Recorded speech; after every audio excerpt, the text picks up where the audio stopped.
Shalom, peuple de Dieu. Soyez bénis de partout où vous nous suivez.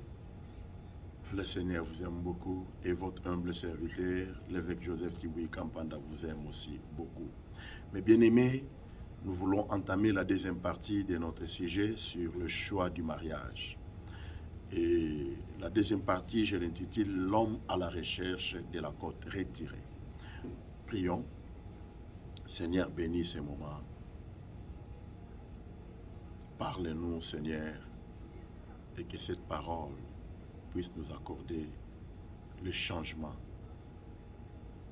et que ça puisse avoir l'impact dans la vie de tout et chacun de nous, que ce soit le marié ainsi que ceux qui veulent accéder au mariage. Ainsi nous avons prié au nom de Jésus. Amen. Bien-aimés dans le Seigneur, j'intitule la deuxième partie. Nous sommes toujours dans les mêmes sujets, mais ça c'est juste les sous-sujets. J'intitule la deuxième partie « L'homme à la recherche de sa côte ».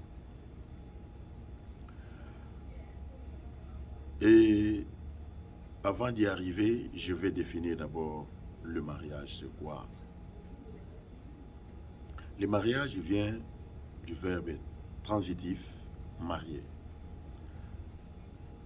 Marier qui signifie associer deux choses qui peuvent se combiner, ou soit unir deux personnes pour faire de un.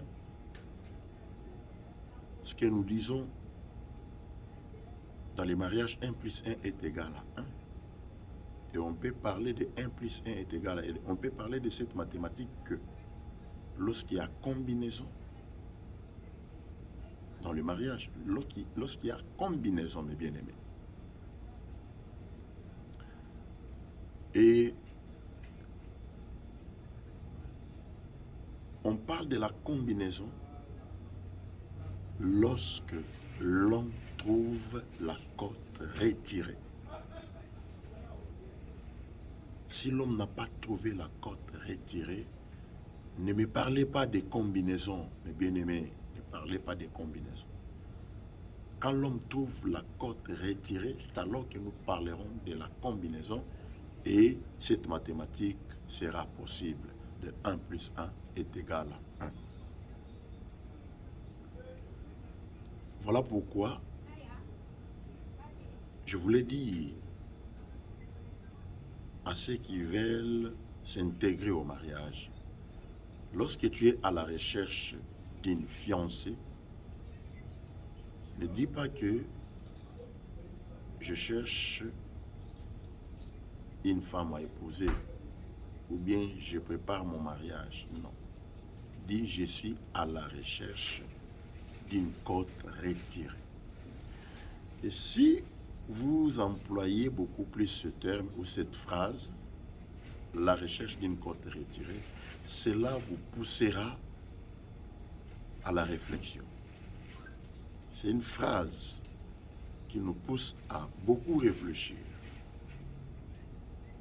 Vous allez constater que du côté gauche de l'homme, il y a les manquants d'une côte. Je l'avais dit lors de mon introduction à la première partie. L'espace vide là a besoin de la côte qui manque. Cette côte-là est retirée par le Seigneur. Avant que tu sois envoyé sur cette terre, le Seigneur avait déjà retiré la côte pour former avec la femme de ta vie. Et tu peux être africain, mais le Seigneur envoie ta côte aux États-Unis d'Amérique. Il envoie ta côte en Europe. Mais tellement que tu n'as pas une grande vision, tellement que tu ne veux pas encore le brisement, c'est-à-dire toutes les femmes que toi tu vois, tu les préfères, pendant que ta côte n'est pas parmi ces femmes. Voilà pourquoi j'avais dit que pour faire un bon choix, il faut chercher la personne qui a retiré la côte. La même chose avec la fille ou la femme qui a besoin d'un homme de sa vie, il faut dire que je suis à la recherche de mes os. Mes bien-aimés dans le Seigneur, c'est une phrase qui mène à la réflexion. Parce que si tu trouves la côte retirée qui entre à l'espace sans un coup de marteau, qui entre facilement, parce que c'est son espace, tu n'auras pas du mal. Voilà pourquoi j'avais dit que, attention, du côté gauche, c'est là où réside aussi l'estomac. Et la côte que tu préfères là, si elle n'a pas la dimension de l'espace, ça va te créer l'estomac. Voilà pourquoi il y a beaucoup de problèmes de gastrique. Merci mes bien-aimés. Nous sommes toujours dans Genèse 2, 21 et nous prenons cette phrase. Dieu fit tomber un profond sommeil sur l'homme. J'avais dit que je ne suis pas pressé. On va aller lentement et suivez votre émission presque tous les jours. Nous allons commencer à lancer les épisodes. Dieu fit tomber un profond sommeil sur l'homme. Cette phrase nous dit beaucoup de choses. Mais bien aimé, pour trouver la côte retirée, il faut passer à un profond sommeil. Laissez-moi vous dire qu'au réveil, tu trouveras ta côte devant toi. Il faut passer à un profond sommeil. Adam était dormi et à son réveil, il a trouvé Ève devant lui. Et je vais vous poser une question, s'il vous plaît. Qui a dit à Adam que celle-là était la chair de sa chair et l'os de ses os? Qui a dit à Adam que Ève était tirée de l'homme? Parce qu'il se réveille directement, il se saute sur la femme. Voici cette fois-ci. Qui lui a dit ça? Il n'a pas eu le temps de parler avec Dieu lors de son réveil. Bien-aimé. Mais pendant qu'il dormait, c'est alors qu'il était révélé. C'est pendant Dieu parle tantôt d'une manière, tantôt d'une autre. Donc tout ce que Dieu faisait, il révélait à l'homme pendant son sommeil. Beaucoup de gens font des prières demandant au Seigneur de leur montrer des choses, mais le Seigneur ne montre pas et des fois vous vous découragez que le Seigneur ne me parle pas. C'est parce que tu ne dors pas encore. Même si tu partais consulter les prophètes, les pasteurs pour te donner des directives, si tu ne dors pas encore, ce pasteur-là n'aura pas une bonne suite. Et pour ne pas être importuné, le pasteur va te donner une réponse selon lui. Et demain, il y aura des répercussions. Voilà pourquoi aujourd'hui, beaucoup de personnes n'ont plus confiance aux hommes de Dieu. Mais quelque part, c'est ton erreur à toi. Il faut passer au sommeil pour être révélé. Le sommeil que je parle ici, ce n'est pas le sommeil proprement dit. Le sommeil que je parle ici, c'est le brisement par la parole de Dieu. Bien-aimé, si tu veux faire un choix pour accéder au mariage, soit si tu es à la recherche de la côte retirée, tu dois te rassurer que tu es brisé. Tu dois chercher d'abord le brisement avant de demander des directives et des orientations à Dieu. Parce que le Seigneur ne collabore pas avec le pécheur, bien-aimé. C'est une vérité que je suis en train de vous cracher. Rassure-toi que tu es brisé. Rassure-toi que tes yeux sont fermés. Et comment? Toi, tu n'aimes pas voir une femme passer. Toutes sortes de femmes devant toi sont préférables. Donc, toutes les femmes sont préférables pour toi. Tu vois un extropié, tu apprécies. Tu vois une femme brune, les drapeaux au salut. Bien-aimé, tu vois une femme grasse, Yahwili commence à chercher le couloir. Je pense que ce sont des termes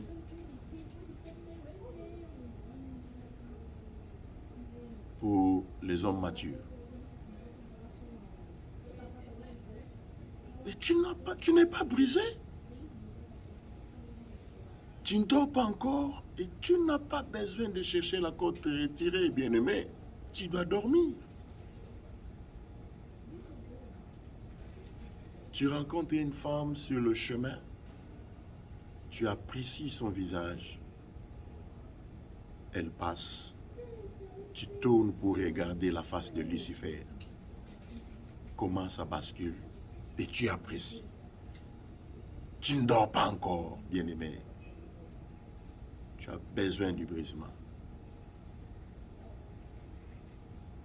Et voilà pourquoi vous tombez toujours dans des mauvais choix.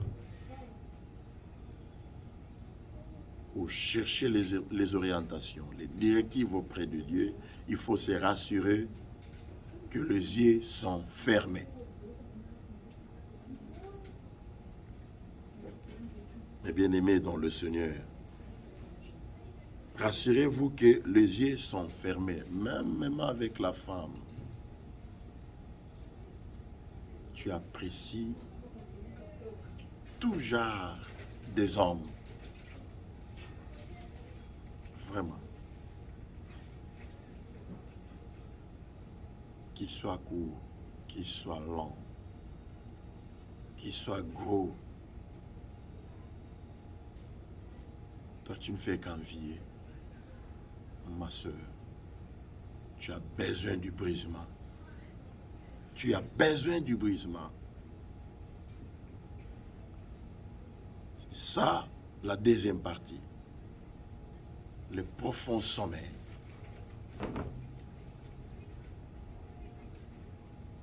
Bien-aimé,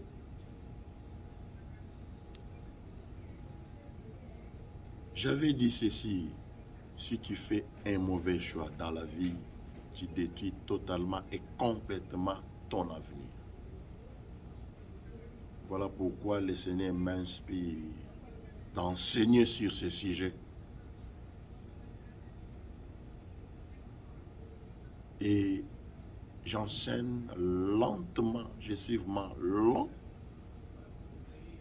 Ce n'est pas que je manque du courage, mais c'est pour que tout le monde puisse bien comprendre cette pensée.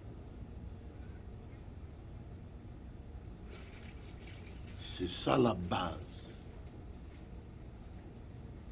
de la vie de l'homme. C'est ça le fondement. Bien-aimé, pour faire un bon foyer,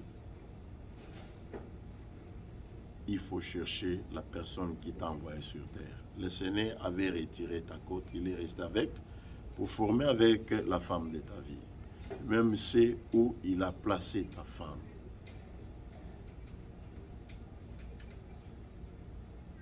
Cherche Dieu pour qu'il te montre où est-ce qu'il a placé ta femme. Pour que tu tombes à la côte retirée. et que tu ne puisses pas avoir des inconvénients après ta cérémonie du mariage. Tu ne puisses pas avoir de problèmes. Comme j'avais dit lors de mon introduction, et que si tu fais un bon choix, tu trouves la cote retirée, tu n'auras pas de problème dans ton mariage. Il y aura toujours la compréhension de part et d'autre. L'amour ne sera jamais forcé. Peu importe l'âge que vous allez atteindre. Parce que j'ai eu à rencontrer un couple dans un village. Les papas avaient, si je ne me trompe pas, plus de 80 ans. Et la maman là avait au moins de 70 ans. Mais je te dis, ce que j'ai trouvé auprès de ces couples, de vieux couples, les jeunes ne le font pas. Ils se promènent main dans la main. Tu pars les visiter chez eux, ils sont là, assis, le pied du mari sur le pied de sa femme. Je me dis, mais, à cet âge, cela m'avait beaucoup enseigné. Quel degré d'affection, d'amour. Bien-aimés dans le Seigneur, vous blaguez avec l'amour. Vous êtes en train de blaguer. Le Seigneur sait pourquoi il a créé l'homme et la femme. Vous savez que l'homme, quand il était seul, il était triste. C'est la femme qui est venue harmoniser les choses, qui a consolé la femme, qui a consolé l'homme. Ne prenez pas à la légère l'amour.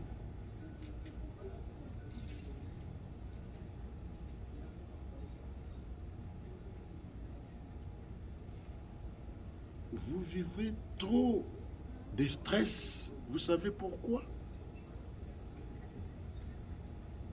C'est parce qu'il n'y a pas l'harmonie dans votre amour.